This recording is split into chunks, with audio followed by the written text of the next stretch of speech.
We are here to say that we need affordable, decent housing for all. We are here to say that social housing is meant to look after the poor, to look after the vulnerable, to look after the aged, to look after the disability.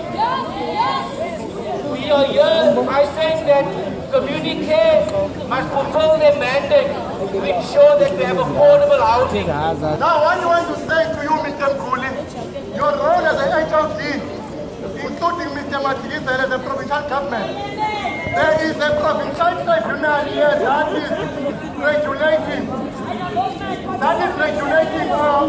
handling all the issues that relate to social housing companies.